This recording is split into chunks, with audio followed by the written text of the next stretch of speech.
Êxodo capítulo 1. Estes são os nomes dos israelitas que foram com Jacó para o Egito, cada um com sua família: Ruben, Simeão, Levi e Judá, Isacar, Zebulon e Benjamim, Dan e Naftali, Gade e Azer. Ao todo eram 70 pessoas da descendência de Jacó. José já estava no Egito. Então José morreu e morreram todos os seus irmãos e a geração inteira. Mas os descendentes de Israel continuaram a ter filhos. Eles eram extremamente férteis e houve uma explosão populacional no país que se encheu de israelitas. Tempos depois, um novo rei assumiu o poder no Egito. Ele nunca tinha ouvido falar de José e, apavorado, falou ao povo: "Há israelitas demais aqui. Temos de fazer alguma coisa. Precisamos de um plano para contê-los, para evitar que se alinhe algum inimigo nosso numa situação de guerra ou que deixem o país." A solução foi dividi-los em grupos para trabalhos forçados sob as ordens de capatazes. Eles construíram para o faraó as cidades Armazém de Pitom e Ramsés. No entanto, quanto mais os egípcios os pressionavam, mais filhos os israelitas tinham. Havia crianças hebreias por todo canto. Os egípcios ficaram com tanto medo de não conseguir dominar os israelitas que passaram a tratá-los com mais crueldade, oprimindo-os com o trabalho escravo. Eles eram atormentados pelos egípcios e obrigados a fazer tijolos de barro e a trabalhar pesado nos campos. A sobrecarga de trabalho impunha a eles uma rotina cruel. O rei do Egito teve uma conversa com duas parteiras dos hebreus, uma chamada Sifrá e a outra Puá. Ele ordenou: "Quando vocês fizerem o parto das mulheres dos hebreus, olhem para saber de que sexo é o bebê. Se for menino, matem-no. Se for menina, deixem que viva." Mas as parteiras tinham grande respeito por Deus e não fizeram o que o rei do Egito havia ordenado. Deixaram os meninos viver. O rei do Egito mandou chamá-las e perguntou: "Por que vocês não obedeceram às minhas ordens? Vocês deixaram que os meninos vivessem." As parteiras responderam ao faraó: "As mulheres dos hebreus não são como as egípcias, porque têm muito vigor e dão à luz antes mesmo que as parteiras cheguem." Deus estava satisfeito com as parteiras, e o povo continuava a aumentar, tornando-se muito forte. E como as parteiras honraram a Deus, ele permitiu que elas também construíssem família. Então o faraó expediu o seguinte decreto: "Todo menino que nascer deverá ser afogado no Nilo, mas deixem as meninas viver." Êxodo capítulo 2. Certo homem da família de Levi casou-se com uma levita. A mulher engravidou e teve um filho. Ela percebeu que se tratava de uma criança especial, por isso o escondeu durante 3 meses. Não podendo mais manter o segredo, preparou um cesto de papiro, impermeabilizou com piche e pôs a criança dentro dele. O cesto ficou flutuando por entre os juncos à margem do Nilo. A irmã mais velha do bebê procurou um local de onde pudesse observar o que aconteceria a ele. Pouco depois, a filha do faraó chegou ao Nilo para se banhar, e suas escravas ficaram caminhando pela margem do rio. De repente, ela avistou o cesto, que ainda flutuava no meio dos juncos, e mandou que uma escrava fosse buscá-lo. Ao abrir o cesto, ela encontrou a criança, um bebê, que chorava. Ela ficou com pena da criança e disse: "Esse bebê deve ser dos hebreus." No mesmo instante apareceu a irmã do menino e disse a ela: "A senhora quer que eu vá e consiga entre os hebreus uma mulher para amamentar o bebê?" A filha do faraó disse: "Sim, vá." A moça foi e chamou a mãe da criança.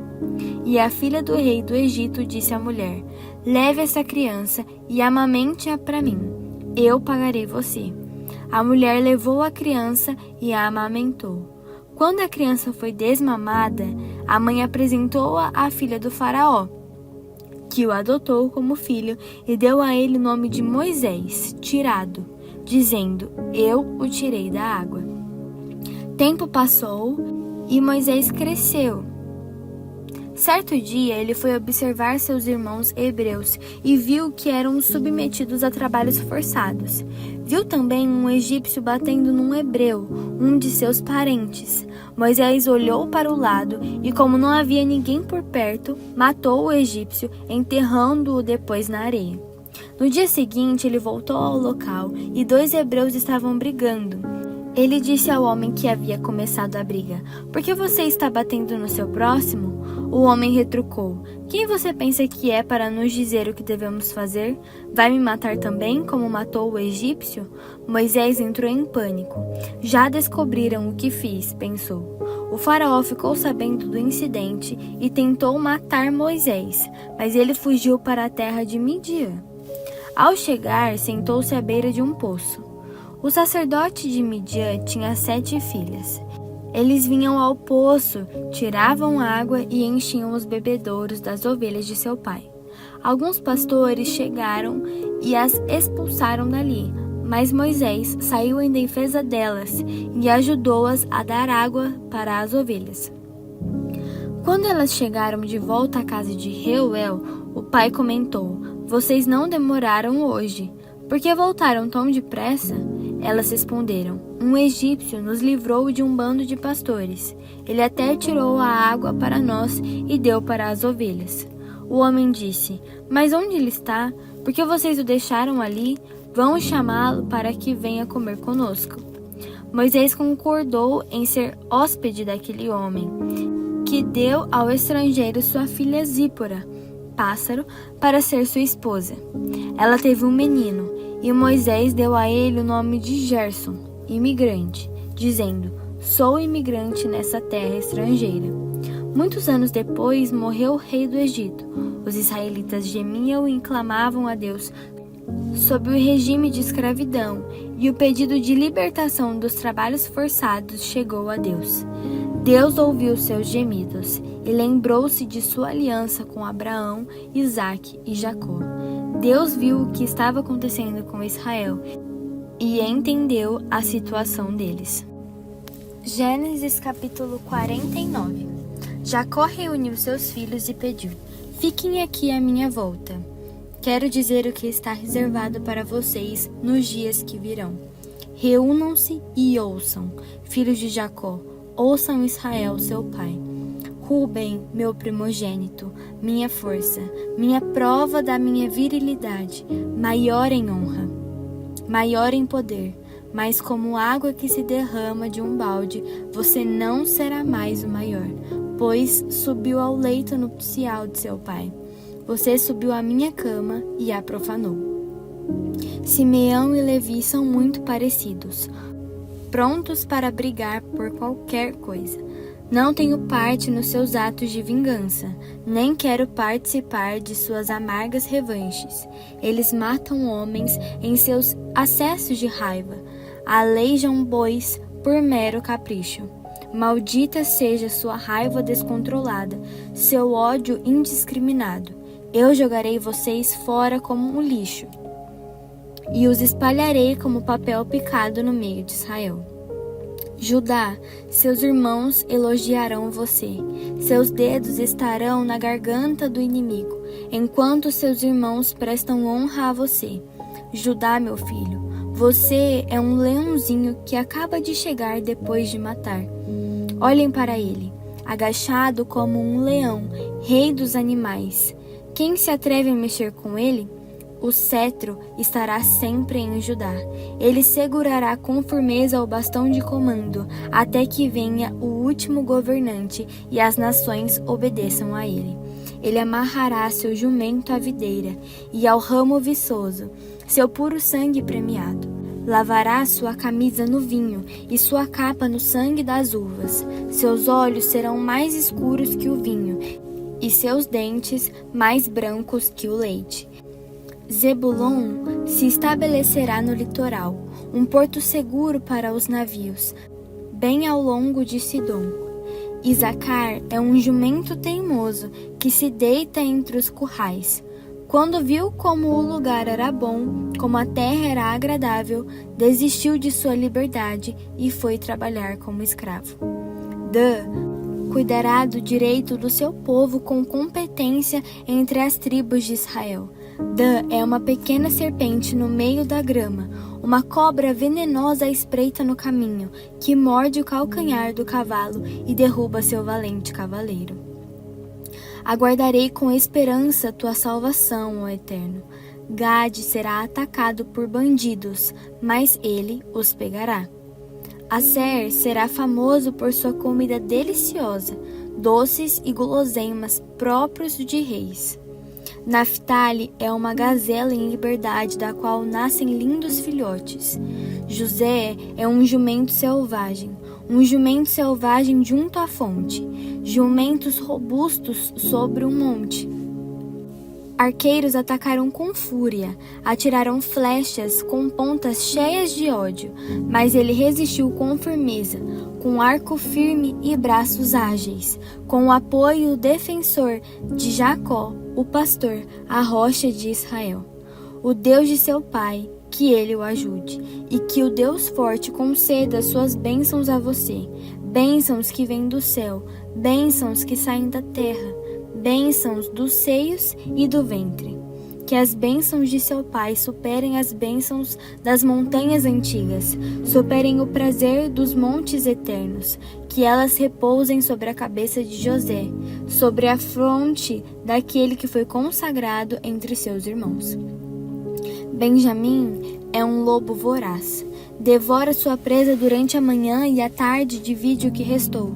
São essas as tribos de Israel, as 12 tribos, e foi essa a bênção de seu pai para eles. Cada um recebeu sua bênção especial de despedida. Em seguida, ele deu as seguintes instruções a seus filhos: Estou para ser reunido ao meu povo. Enterrem-me com meus pais na caverna que fica no campo de Efron, o Hitita, a caverna do campo de Macpela, diante de Manre, na terra de Canaã, o campo que Abraão comprou de Efron para usar como sepultura. Ali foram sepultados Abraão e sua esposa Sara, Isaque e sua esposa Rebeca, e ali também sepultei Lia. O campo e a caverna foram comprados dos hititas. Ele acabou de dar essas instruções, retraiu os pés na cama, deu o último suspiro e foi reunido ao seu povo. Gênesis capítulo 50.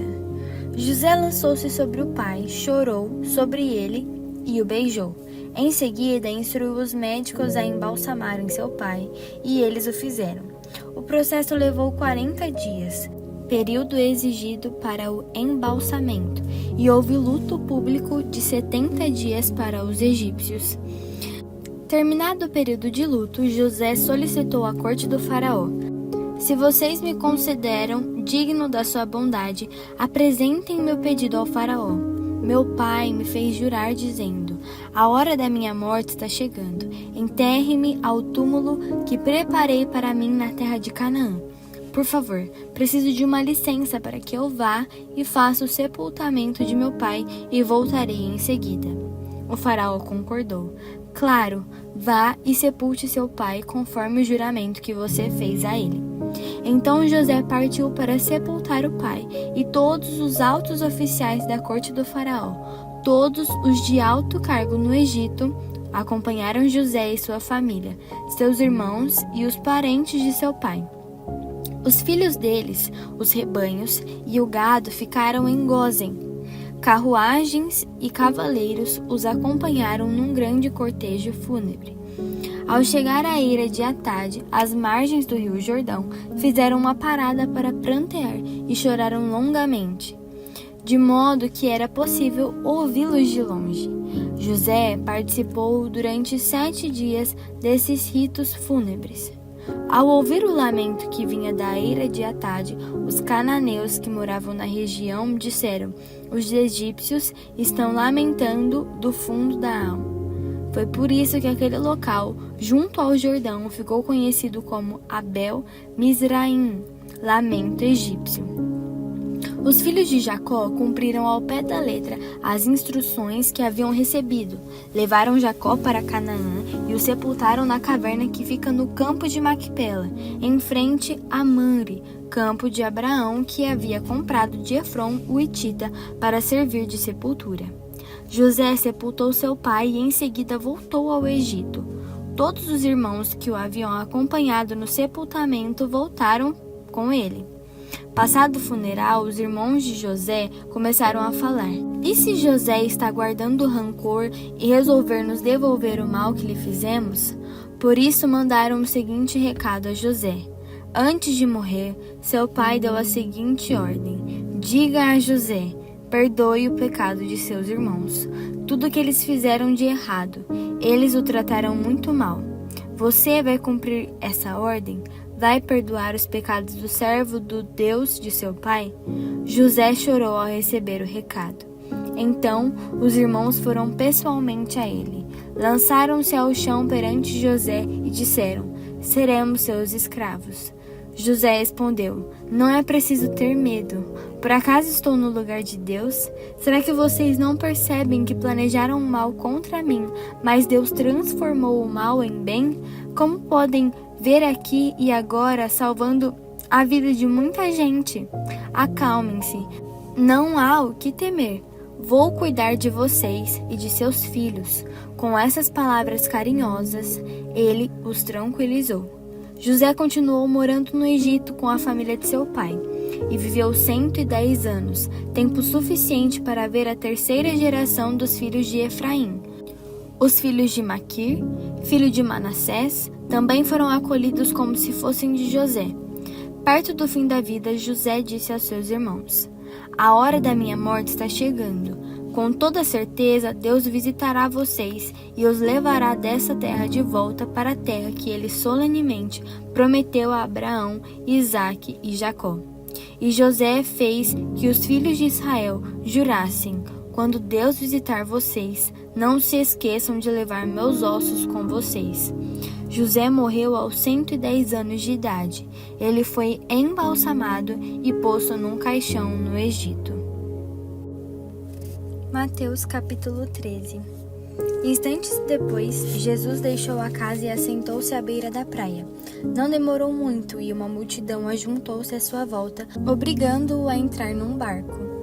Usando o barco como púlpito, contou uma história ao povo. "O que vocês acham? Um agricultor estava semeando. Enquanto fazia seu trabalho, algumas sementes caíram pelo caminho, e as aves as comeram. Outras caíram no meio dos pedregulhos. Brotaram rapidamente, mas não aprofundaram raízes. Com o calor do sol, secaram tão rapidamente quanto haviam brotado. Outras ainda caíram no meio das ervas daninhas.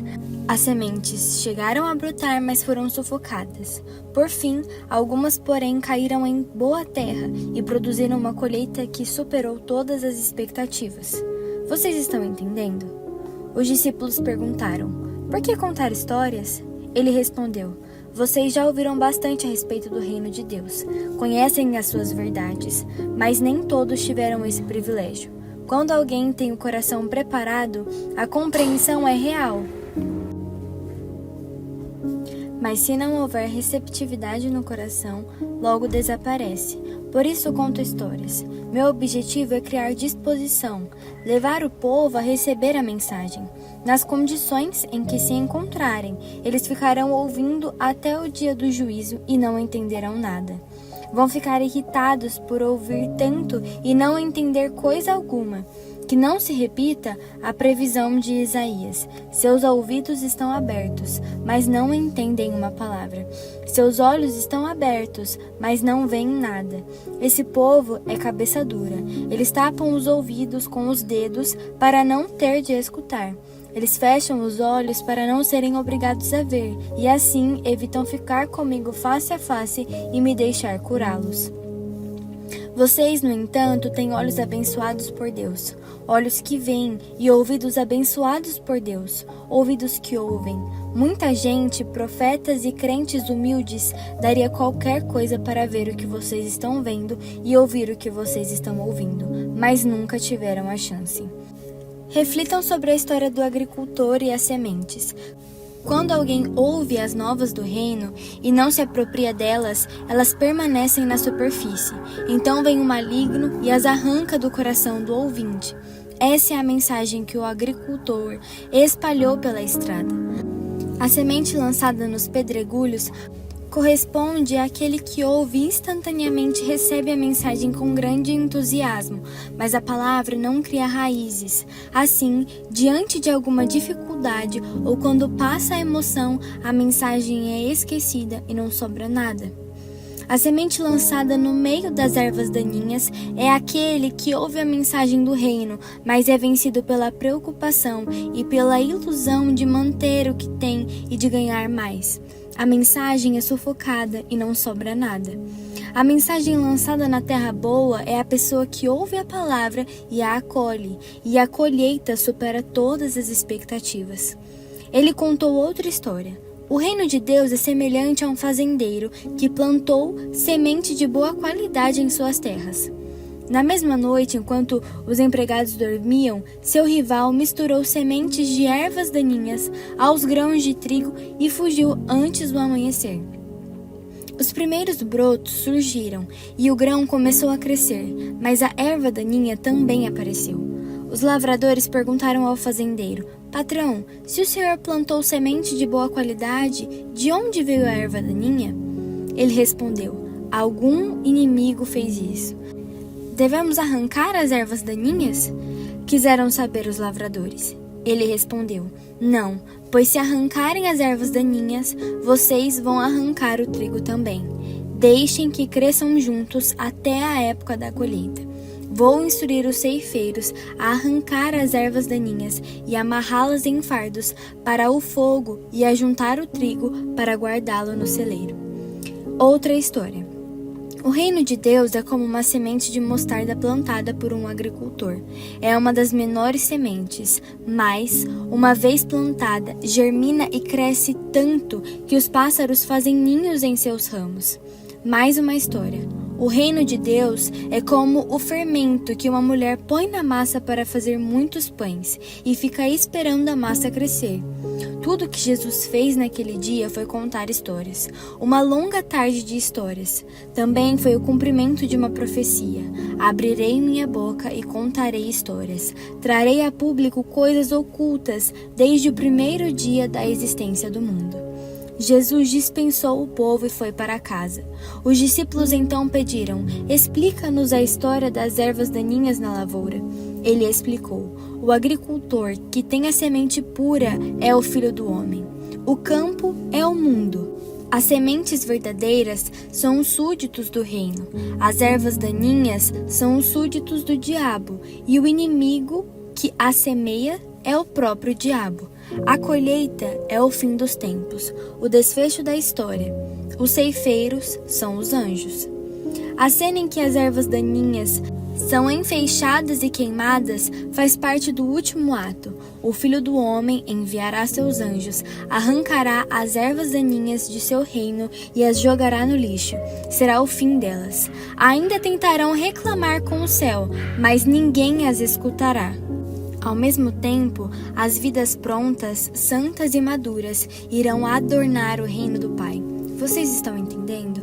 O reino de Deus é como um tesouro escondido num campo por muitos anos, até ser acidentalmente encontrado por uma pessoa. Ela fica eufórica com a descoberta e vende tudo o que possui a fim de reunir a quantia necessária para comprar aquele campo. O reino de Deus também é como um comerciante de joias que busca as melhores pérolas. Um dia encontra a pérola perfeita e imediatamente vende tudo o que possui para comprá-la.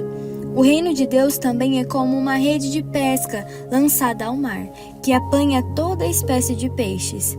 Quando está cheia, é puxada até a praia. Os peixes bons são recolhidos e guardados num tonel. Os que não estão bons são jogados fora. Assim, será feito no desfecho da história. Os anjos virão, separarão os peixes ruins e os jogarão fora. Haverá muita reclamação e desespero, mas isso não vai fazer nenhuma diferença. Jesus perguntou: "Vocês estão entendendo?" Eles responderam: "Sim." Ele acrescentou: então vocês já devem ter notado que o aluno bem instruído no reino de Deus é como o proprietário de uma loja que tira da prateleira o que necessita, novo ou usado, no momento em que precisa. Jesus terminou de contar essas histórias e partiu dali. Voltou para sua cidade e começou a ensinar na sinagoga. Os ouvintes ficaram impressionados. Ele é muito bom, comentavam. De onde vem tanta sabedoria, tanta capacidade? Perguntavam-se. Não demorou, porém, e já estavam falando mal dele. Ora, nós o conhecemos desde menino. É o filho do carpinteiro. Conhecemos sua mãe, Maria, e seus irmãos, Tiago, José, Simão e Judas. Suas irmãs também vivem aqui. Quem ele pensa que é? E o desprezavam. Jesus observou: um profeta só não é importante em sua terra e em sua família, nas ruas em que brincou quando era criança. Por causa da indiferença e da hostilidade deles, não fez muitos milagres ali.